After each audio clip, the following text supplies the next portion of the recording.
ಆ ಕಾಲದಲ್ಲಿ, ಹಳೆಯ ಕಾಲದಲ್ಲಿ ದೊಡ್ಡವರೆಲ್ಲ ಏನು ಮಾಡಿದ್ರು ಅಂದರೆ ಪ್ರಕೃತಿಯನ್ನು ಉಳಿಸೋಕ್ಕೋಸ್ಕರ ಈ ಥರ ದೇವಸ್ಥಾನಗಳು ಎಲ್ಲವನ್ನು ಮಾಡ್ಕೊಂಡು ಬರ್ತಾಯಿದ್ರು.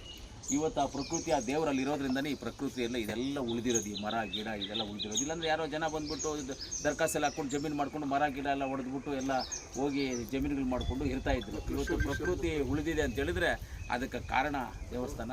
ಪ್ಲಸ್ ಮೇಲೆ ಇದ್ದಾಗ ವಾತಾವರಣ ಚೆನ್ನಾಗಿರುತ್ತೆ, ಜನಗಳಿಗೂ ಚೆನ್ನಾಗಿರುತ್ತೆ. ಇವಾಗ ಮೇಲೆ ಹೋಗಿ ಬಂದರೆ ಒಂದು ವಾಕಿಂಗ್ ಥರ ಆಗುತ್ತೆ, ಅದು ಆರೋಗ್ಯಕ್ಕೆ ಒಳ್ಳೆಯದೇ. ಈ ಮೇಲೆ ಹೋಗುವಾಗ ಅನೇಕ ಗಿಡಗಳಿದ್ದಾವೆ ಇಲ್ಲಿ, ಆಯುರ್ವೇದಿಕ್ ಸಂಬಂಧಪಟ್ಟಿದ್ದು ಎಲ್ಲ ಗಿಡಮೂಲಿಕೆಗಳಿದ್ದಾವೆ. ಆ ಗಾಳಿ ನಮಗೆ ತಗಲಿದಾಗ ಆ ಆರೋಗ್ಯಕ್ಕೂ ಒಳ್ಳೆಯದು ಅಂತ ಹೇಳ್ತಾರೆ. ಇವಾಗೆಲ್ಲ ಹೇಳ್ತಾರೆ ಕ್ಷೇಮವನಕ್ಕೆ ಹೋಗಿದ್ವಿ ನಾವು, ಧರ್ಮಸ್ಥಳದಲ್ಲಿ ಆ ಮರ ಗಿಡ ತುಂಬ ಚೆನ್ನಾಗಿತ್ತು ಅದಿತ್ತು ಅಂತ. ಇದಕ್ಕಿದ್ದು ಎಲ್ಲೂ ಚೆನ್ನಾಗಿಲ್ಲ, ಅದೆಲ್ಲ ಬಂದ್ಬಿಟ್ಟು ಆರ್ಟಿಫಿಷಿಯಲ್ ಆಗಿ ಮಾಡಿರುವಂಥದ್ದು. ಇದು ತಾನಾಗೆ ಬಂದಿರುವಂಥ ಮರ ಗಿಡಗಳು. ಇಲ್ಲಿರುವಂಥ ಆಯುರ್ವೇದಿಕ್ ನಿಮ್ಗೆ ಎಲ್ಲೂ ಸಿಗೋದೇ ಇಲ್ಲ ಅಂತ ಒಂದು ಒಳ್ಳೆ ಜಾಗದಲ್ಲಿದೆ ದೇವಸ್ಥಾನ. ಅದರಲ್ಲೂ ಎಲ್ಲ ದೇವರು ಆಶೀರ್ವಾದ ಮಾಡ್ತಾರೆ. ಶಿವ ಒಬ್ಬನು ಮಾತ್ರ ಆಶೀರ್ವಾದ ಮಾಡಲ್ಲ, ಅವರು ಕೈಗೆ ಕೊಡ್ತಾರೆ. ಅವರು ಪ್ರಸಾದವನ್ನು ಕೈಗೆ ಕೊಡ್ತಾರೆ. ಆ ಥರ ಶಿವ ಅನ್ನೋದು. ಅವ್ರನ್ನ ನಂಬಿದ್ದವ್ರಿಗೆ ಯಾರೂ ಮೋಸ ಆಗೋದಿಲ್ಲ. ಖಂಡಿತವಾಗ್ಲೂ ಈ ದೇವಸ್ಥಾನ ವಿಚಾರದಲ್ಲಿ ನೀವೆಲ್ಲ ಗ್ರಾಮಸ್ಥರು ಎಲ್ಲರೂ ನೀವೆಲ್ಲ ಸೇರಿ ಅಭಿವೃದ್ಧಿ ಮಾಡಬೇಕು ಅನ್ನೋ ಉದ್ದೇಶ, ಒಳ್ಳೆಯ ಉದ್ದೇಶ ಇಟ್ಕೊಂಡಿದ್ದೀರ. ಖಂಡಿತವಾಗ್ಲೂ ಅದರಲ್ಲಿ ಏನು ನಮ್ಮ ಸುದರ್ಶನ್ ಸರ್ ಅವರು ಹೇಳಿದ್ರು, ಖಂಡಿತವಾಗ್ಲೂ ಇದು ಮುಗಿರಾಗಿ ಸೇರಿದೆ. ಈಗ ಖಂಡಿತವಾಗ್ಲೂ ನೀವು ಯಾವತ್ತು ಅಂತ ಏನಾದರೂ ಫಿಕ್ಸ್ ಮಾಡಿದ್ರೆ, ಇಲ್ಲ ಇಂಥ ದಿವಸ ನಾವು ಕೇಳ್ಕೊಂಡು ಹೇಳ್ತೀವಿ. ಮುಂಚೆ ನಿಮಗೆಲ್ಲ ತಿಳಿಸ್ತೀನಿ. ನಾನು DC ಅವರನ್ನು, ತಹಸೀಲ್ದಾರನ್ನು, ಮುಜರಾಯಿ ತಹಸೀಲ್ದಾರನ್ನ, ಆಮೇಲೆ ಮೈನ್ಸ್ ಆ್ಯಂಡ್ ಜಿಯೋಲಾಜಿಕಲ್ ಡಿಪಾರ್ಟ್ಮೆಂಟ್ ಅವರನ್ನು, ಫಾರೆಸ್ಟ್ ಅವರನ್ನು ಎಲ್ಲರನ್ನೂ ಒಂದು ದಿವಸ ಮೀಟಿಂಗ್ ಕರಿತೀನಿ. ಎಲ್ಲರೂ ಜಾಗದಲ್ಲಿ ನೀವು ಬನ್ನಿ. ಅವತ್ತು ಅವ್ರ ಜೊತೆಲಿ ಕೂತ್ಕೊಂಡು ಏನಾದರೂ ಪರ್ಮಿಷನ್ಸ್ ಇದ್ದರೆ ಖಂಡಿತವಾಗ್ಲೂ ಪರ್ಮಿಷನ್ಸ್ ಎಲ್ಲ ಮಾಡೋಣ. ಮೊನ್ನೆ ನೀವು ಬಂದಾಗೂ ನಾನು ಕೇಳಿದೆ, ಮರ ಗಿಡ ಏನಾದರೂ ಹೋಗುತ್ತೆ ಅಣ್ಣ ಅಲ್ಲಿ. ಖಂಡಿತವಾಗ್ಲೂ ಇಂಥ ದಾನಿಗಳೆಲ್ಲ ಇರುವಾಗ ನಮಗೂ ಮಾಡೋದಕ್ಕೆ ಈಸಿ ಆಗುತ್ತೆ. ನಾವೆಲ್ಲರೂ ಜೊತೆಗೆ ಸೇರಿ, ಗ್ರಾಮಸ್ಥರು ಎಲ್ಲರೂ ಸೇರಿ, ಇವಾಗ ಎಷ್ಟೋ ಜನ ಎಲ್ಲೆಲ್ಲೋ ಬಿಸ್ನೆಸ್ ಮಾಡ್ಕೊಂಡು ರೈತರು ಇಲ್ಲಿ ಗ್ರಾಮಗಳಲ್ಲಿರೋರು ಏನು ಮಾಡೋಕ್ಕಾಗೋದಿಲ್ಲ. ನಾವೆಲ್ಲರೂ ಜೊತೆಗೂಡಿ ಮಾಡೋಣ. ನಾನು ಹೇಳ್ತೀನಿ, ನೀವು ರೋಡ್ ಮಾಡೋದಕ್ಕೆ ಅಭಿವೃದ್ಧಿ ವಿಚಾರದಲ್ಲಿ ನನ್ನ ಪರ್ಸ್ನಲ್ ಆಗಿ ನಾನು ಒಂದು 10 ಲಕ್ಷ ರೂಪಾಯಿ ಕೊಡ್ತೀನಿ. ಅದಕ್ಕೆ ನೀವು ರೋಡ್ಗೆಲ್ಲ ಪರ್ಮಿಷನ್ ಸಿಕ್ಕಿದ ಮೇಲೆ KLED ಫಂಡ್ MLA ಶಾಸಕರ ನಿಧಿಯಿಂದ ನಾನು ಅದರಿಂದನೂ ಒಂದು 10 ಲಕ್ಷ, 5 ಲಕ್ಷ ಒಂದ್ಸಲ, 5 ಲಕ್ಷ ಒಂದೇ ಸಲ 10 ಲಕ್ಷ ಕೊಡೋದು ಬರೋದಿಲ್ಲ. 5 ಲಕ್ಷ ಹಂತವಾಗಿ ನಾನು ಅದನ್ನು ಕೆಲಸ ಹಿಂಗೆ ನಡೀತಂಗೆ ಕೊಡೋಕೆ ಬರೋದು. ನಮ್ದಾದ್ರೆ ಕೊಟ್ಬಿಡ್ಬೋದು ನಾವು, ಇದು ಸರ್ಕಾರದಿರೋದ್ರಿಂದ. ಇದು ಬಿಟ್ಟು ಖಂಡಿತವಾಗ್ಲೂ ಒಂದು ದಿವಸ ನಾನು, ನಮ್ಮ ಅನಿಲ್ ಅಣ್ಣವರು, ನಜೀರ್ ಅಣ್ಣವರು, ಸುದರ್ಶನ್ ಅಣ್ಣವರು, ಇನ್ನೂ 4 ಜನ ನಿಮ್ಮ ಮನೇಲಿ ಕರ್ಕೊಂಡು ರಾಮಲಿಂಗಾರೆಡ್ಡಿ ಮಿನಿಸ್ಟರ್ ಹತ್ರ ಹೋಗಿ, ಅವರು ಮುಜರಾಯಿ ಮಂತ್ರಿಗಳಿದ್ದಾರೆ, ಅವ್ರ ಹತ್ರನೂ ಹೋಗಿ ಮ್ಯಾಕ್ಸಿಮಮ್ ಆಗಿ ಏನಾಗುತ್ತೋ ಫಂಡ್ಸನ್ನು ನಾವೆಲ್ಲ ತೊಗೊಂಡೋಣ. ಇವಾಗ ಇವರೆಲ್ಲ ನಜೀರ್ ಅಣ್ಣವರು, ನಮ್ಮ ಸುದರ್ಶನ್ ಸರ್ ಇವರೆಲ್ಲ ಬಂದರೆ ನಮಗೆ ಈಸಿಯಾಗಿ ಕೆಲಸ ಆಗೋಗ್ಬಿಡ್ತದೆ. ಇಲ್ಲ ಅಲ್ಲಿ ಅವ್ರ ಹತ್ರ ಇವ್ರು ಕೂತ್ಕೊಂಡ್ರೆ ಇವ್ರನ್ನ ತೋರಿಸ್ಬಿಟ್ಟು ನಾವು ಕೆಲಸ ಮಾಡ್ಬಿಡ್ತೀವಿ. ತೋರಿಸ್ಬಿಟ್ಟು ನಾವು ಕೆಲಸ ಮಾಡ್ಬಿಡ್ತೀವಿ ಅಲ್ಲಿ ಅವ್ರ ಹತ್ರ. ಹಂಗಾದ್ರೆ ಸುಮ್ಮನೆ ಕೂತ್ಕೊಂಡ್ರೆ ಸಾಕು ನಮಗೆ ಬಂದು. ಖಂಡಿತವಾಗ್ಲೂ ಈ ದೇವಸ್ಥಾನ ಅಭಿವೃದ್ಧಿ ವಿಚಾರದಲ್ಲಿ ನಾವೆಲ್ಲರೂ ನಿಮ್ಮ ಜೊತೆಗಿರ್ತೀವಿ.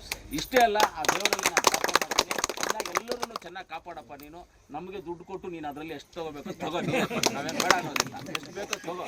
ಇವಾಗ ನಿಮ್ಗೆ ಅಡ್ವಾನ್ಸ್ ಆಗಿ ನಾವು ಕೊಡ್ತಾ ಇದ್ದೀವಿ. ಮಿಕ್ಕಿದ್ದು ನೀವೆಲ್ಲದನ್ನು ಒಳ್ಳೇದು ಮಾಡಿ, ಎಲ್ಲದನ್ನು ಚೆನ್ನಾಗಿ ಮಾಡಿ ನಮ್ಗೆ. ಇವಾಗ ನಾನು ಲೇಔಟ್ಗಳೆಲ್ಲ ಮಾಡ್ತಾ ಇದ್ದೀವಿ. ಶಿವ ಏನು ತಗೊಳ್ಳೋದಿಲ್ಲ, ಬಹಳ ಕಷ್ಟ. ಹೌದು ಸರ್, ಹೌದು. ಇವಾಗ ನಾವು ಲೇಔಟ್ಗಳು ಅದು ಇದು ಮಾಡ್ತಾ ಇದ್ದೀವಿ. ಒಳ್ಳೆ ಲಾಭ ಸಿಕ್ಕಲಿ ನಮಗೆ, ಜಲ್ದಿ ಸೇಲ್ ಆಗಿ ಸೈಟಿಗೆ ಇಷ್ಟು ಪರ್ಸೆಂಟೇಜ್ ಅಂತ ಅವ್ರಿಗೂ ಕೊಟ್ಬಿಡೋಣ. ಏನು ಸರ್ ಕರೆಕ್ಟಾಗಿ ಏನು ಮುನಜಪ್ಪ? ಕಾಣಿಕೆಗೂ ಕೊಟ್ಬಿಡೋಣ ಅವ್ರಿಗೆ. ನಾವು ಆ ಥರ ಮಾಡೋಣ ಅಂತ ಹೇಳ್ತಾ ಇವತ್ತು ಹೇಳ್ತಾ ಇದ್ದೀವಿ. ನಮಗೆಲ್ಲ ಅಂತ ಹೇಳಿದ್ರೆ ಅವರು ಸೇರಿಕೊಂಡ್ರು ನಮ್ಮ ಜೊತೆಗೆ ಬಿಸ್ನೆಸ್ಸಲ್ಲಿ. ನಮಗೆಲ್ಲ ಅಂತ ಹೇಳಿದ್ರೆ ಅವರು ಸೇರಿಕೊಂಡ್ರು. ಅವರು ಆ ರೀತಿಯಲ್ಲಿ ಒಳ್ಳೆ ಬಿಸ್ನೆಸ್ ಆಗಲಿ, ಆ ದೇವ್ರ ಆಶೀರ್ವಾದ ಮಾಡಲಿ. ಅವ್ರಿಗೂ, ಅವ್ರ ಕುಟುಂಬಕ್ಕೂ ಎಲ್ಲರಿಗೂ ನೆಮ್ಮದಿ, ಶಾಂತಿ ಎಲ್ಲವನ್ನು ಕಾಪಾಡಿ ಇನ್ನೂ ಒಳ್ಳೆ ಅಭಿವೃದ್ಧಿಯಾಗಿ ಇವಾಗ ಏನು ಮಾಡ್ತಾರೆ ಅದಕ್ಕಿಂತ ಇನ್ನೂ 100 ಪಟ್ಟು ಹೆಚ್ಚಿಗೆ ಈ ದೇವಸ್ಥಾನಕ್ಕೆ ಅಭಿವೃದ್ಧಿ ಮಾಡುವಂಥ ಶಕ್ತಿ ಆ ದೇವರು ಅವರಲ್ಲಿ ಕೊಳ್ಳಿ ಅಂತ ದೇವರಲ್ಲಿ ಪ್ರಾರ್ಥನೆ ಮಾಡ್ತಾ ಸದಾಕಾಲ ನಾವು ಈ ದೇವಸ್ಥಾನಕ್ಕೆ ಸೇವಾಕರ್ತರಾಗಿ ನಾವಿರ್ತೀವಿ ಅಂತ ಹೇಳ್ತಾ, ಖಂಡಿತವಾಗ್ಲೂ ಅಭಿವೃದ್ಧಿ ವಿಚಾರದಲ್ಲಿ ನಾವು ನಿಮ್ಮ ಜೊತೆಗಿರ್ತೀವಿ. ಆಮೇಲೆ ನೀವು ಅಭಿವೃದ್ಧಿ ಮಾಡುವಾಗ, ಈ ರೋಡು ಇಂಥದ್ದು ಮಾಡುವಾಗ ನೀವು ಹೇಳಿ, ನನಗೆ ಕೆಲವೊಂದು ದೊಡ್ಡ ಕಂಪ್ನಿಯವರು ನನ್ನ ಸ್ನೇಹಿತರಿದ್ದಾರೆ. ದೊಡ್ಡ ಕಂಪ್ನಿಯವರು ಅಂದರೆ ಈ ಕಾಂಟ್ರಾಕ್ಟರ್ಸ್ ದೊಡ್ಡ ಅಂದರೆ ನಮ್ಮ ಕಡೆ ಇಲ್ಲ, ಅವರೆಲ್ಲ ಆಂಧ್ರ, ಗುಜರಾತ್ ಆ ಕಡೆ ಇದ್ದಾರೆ. ಇವಾಗ ನಮ್ಗೆ ಸಿಮೆಂಟು, ಸ್ಟೀಲು ಇಂಥದ್ದೇನೋ ಬೇಕು ಅಂದರೆ ದೇವಸ್ಥಾನಗಳಂದರೆ ಕೊಡ್ತಾರೆ. ಅವರು ದೇವಸ್ಥಾನಗಳಂದಾಗ ಸರ್ ಒಂದು 1000 ಮೂಟೆ ಸಿಮೆಂಟ್ ಕೊಡಿದ್ರೆ ಕೊಡ್ತಾರೆ, ಇಲ್ಲ ಒಂದು 100 ಟನ್ ಕಂಬಿ ಕೊಡಿದ್ರೆ ಕೊಡ್ತಾರೆ.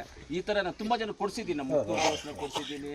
ಆಮೇಲೆ ನಮ್ಮ ನಿಮ್ಮದು ಇದನ್ನ ಮಠ ಇಲ್ಲಿ ತಂಬಲಿ ಅಲ್ಲ, ಆ ಮಠಕ್ಕೆ ನಾನು 100 ಟನ್ ಒಂದೇ ದಿವಸ ಕೊಡಿಸಿದೆ. ಟನ್ನು ಸ್ವಾಮೀಜಿಯವ್ರು ಲಿಸ್ಟ್ ಕಳಿಸಿದ್ರು. ಆ ಲಿಸ್ಟ್ ಪ್ರಕಾರವಾಗಿ ಹೈದರಾಬಾದ್ ಅವ್ರಿಗೊಬ್ರಿಗೆ ಹೇಳಿದ್ದೆ, 100 ಟನ್ ಕಂಬಿ ತಗೊಂಡು ಬಂದು ಇಳಿಸ್ಬಿಟ್ರು ಒಂದೇ ರಾತ್ರಿಯಲ್ಲಿ.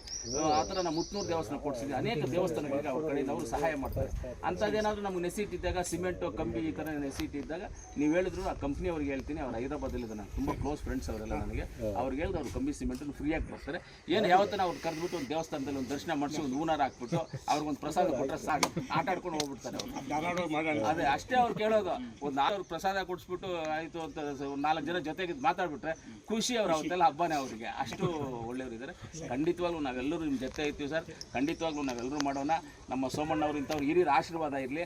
ಅವ್ರು ನಮ್ಮ ಬೆನ್ನು ತಟ್ತಾ ಇದ್ದರೆ ನಾವು ಮುಂದಕ್ಕೆ ಹೋಗ್ತಾ ಇರೋಣ ಸರ್. ಆದರೆ ರಾಮಲಿಂಗಾರೆಡ್ಡಿ ಸಾಹೇಬ್ರ ಹತ್ರ ನೀವು ನಜೀರಣ್ಣವ್ರು ಒಂದು ಬಂದರೆ ಹಂಗೆ ಕೂತ್ಕೊಂಡು ಕೆಲಸ ಮಾಡ್ಬೋದು. ಇವಾಗ ನಾವು ಹೋದರೆ 20 ಲಕ್ಷ ಸರ್, ಇವ್ರನ್ನ ಕರ್ಕೊಂಡು ಹೋಗ್ಬಿಟ್ರೆ ಇನ್ನೊಂದು 50 ಲಕ್ಷ ಎಕ್ಸ್ಟ್ರಾ ಬಂದ್ಬಿಡ್ತಾರೆ.